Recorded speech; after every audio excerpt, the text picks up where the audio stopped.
In the cold dawn of February 1327, the torches of Berkeley Castle flickered against the damp stone. The villagers below whispered of strange sounds, cries, chains, the echo of something that was not meant to be heard. The reign of King Edward II had ended not with a sword, but with silence. Edward Plantagenet was born to rule an empire. The son of the mighty Edward I, he inherited a kingdom forged through war and discipline, yet his spirit was softer, unarmored. While his father conquered, Edward preferred music, laughter, and the company of men who did not judge him for his heart. That softness, in the world of iron and blood, was a curse. At the center of his affection stood Piers Gaveston, handsome, witty, a knight of lesser birth who captivated the young king. Their closeness scandalized the court. To the barons, Gaveston's rise was an insult to every noble lineage in England. They saw not a companion, but a parasite feeding off royal weakness. Edward crowned Gaveston Earl of Cornwall, a title once reserved for princes of royal blood. The nobles' fury boiled into rebellion. By 1312, they captured and executed Gaveston without mercy. Edward's grief was uncontrollable. He swore vengeance, but vengeance could not fill the hollow that love had left behind. The death of Gaveston shattered him. He grew suspicious, erratic, and withdrawn, a king haunted by ghosts and surrounded by wolves. And then came Bannockburn. In 1314, seeking to reclaim his father's honor, Edward led his armies against Robert the Bruce of Scotland. But his leadership collapsed. Thousands of English soldiers perished in the mud, and Edward barely escaped with his life. The defeat broke his credibility. The once mighty Plantagenet line now looked like a relic of failure.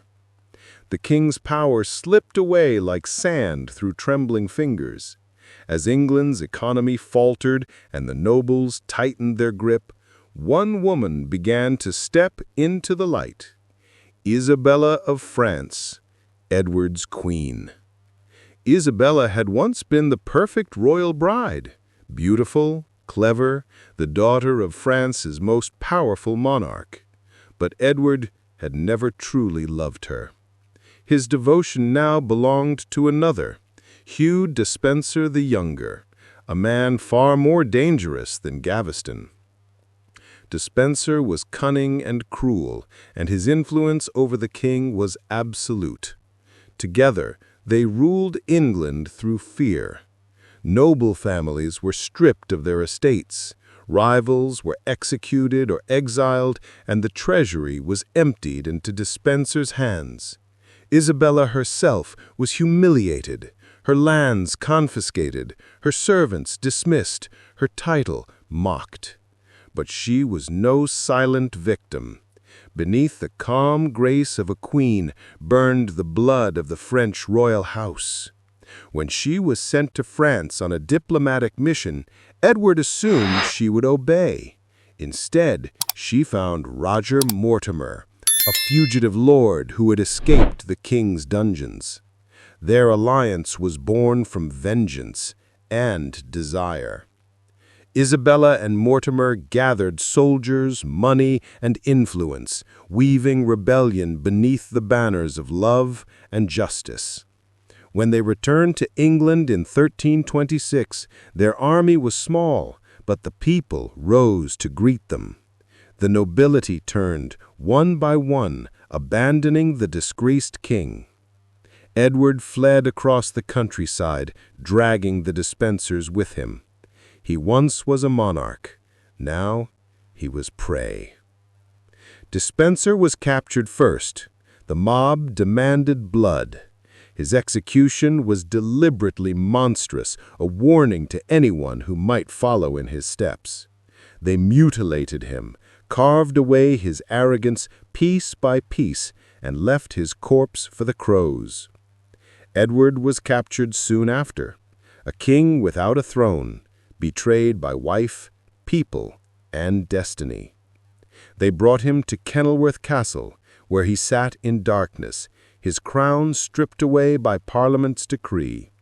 His own son, a boy of 14, was crowned Edward III. And so the father became the prisoner. The walls of Berkeley Castle were not built for mercy.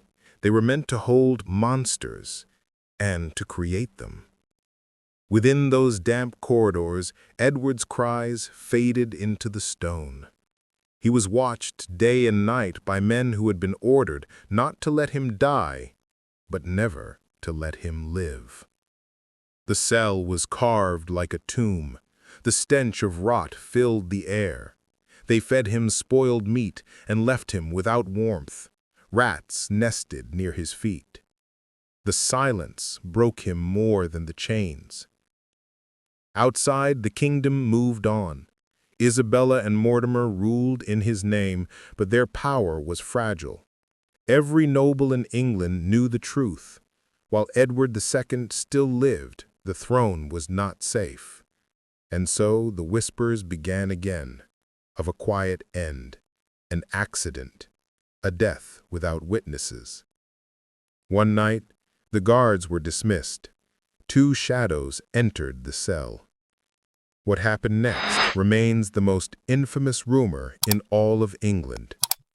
Chroniclers claimed that the king was restrained and that a red-hot iron rod was thrust through his body, through a horn, into his flesh, leaving no outward mark of murder. It was said to be poetic justice, punishment for sins whispered but never proven. But whether that horror truly occurred, none can say. Some wrote that he died of grief, others that he was smothered, others still that he escaped, living the rest of his days as a nameless hermit. Truth and legend melted together, as they always do when kings fall. In the end, what mattered was the symbol, the weak king, undone by love, consumed by betrayal, erased in fire. Edward II was dead, or at least England believed he was. When word of Edward's death reached London, the court fell into uneasy silence. Isabella wore black and called for prayers, but even her closest allies saw the flicker of satisfaction in her eyes. Mortimer stood beside her, proud and arrogant, believing himself untouchable.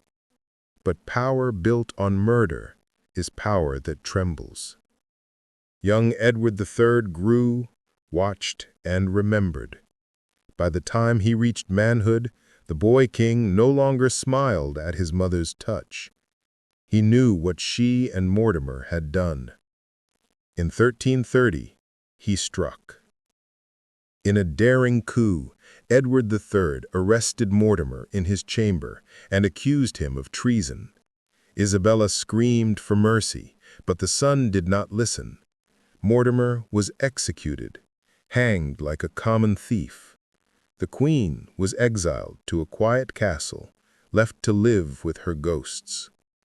As for Edward II, his tomb in Gloucester Cathedral remains, a monument to mystery. Was he truly buried there, or was it all a lie written to quiet the kingdom? Centuries later, whispers still persist that the king escaped, that a monk in Italy once confessed to sheltering a weary Englishman who called himself the Forgotten One. Whether myth or truth, his story endures, not as that of a ruler, but as a man who loved, who defied, and who paid the price. History remembers conquerors, but it never forgets the punished. Edward II's name is carved in that shadow. A king who lost his throne, his freedom, and his dignity, but whose tragedy still burns across the centuries. The young king, Edward III, grew beneath a shadow so vast that even the sun seemed too afraid to touch it. Every glance from his mother Isabella carried both pride and guilt. Every echo in the corridors of Windsor whispered of the father he had replaced, the father he might have betrayed. The young king had been crowned in golden silence, while his father rotted in chains. England had rejoiced, but the crown weighed heavy on his head. He was a ruler by title, not by power. The true authority lay in Mortimer's hands, and Mortimer wielded it like a sword. For 4 long years, England suffered under their rule. Taxes rose, justice bent, and every decision seemed to serve Mortimer's ambition rather than the realm. The very same nobles who had once turned on Edward II now murmured in secret. Perhaps the pendulum had swung too far. Edward listened. He was young but not blind. He saw his mother's shame and Mortimer's arrogance, and in the quiet of his chambers he began to plan. By 1330, the boy became a man. He gathered loyal knights, few but fearless, and on one cold October night they struck.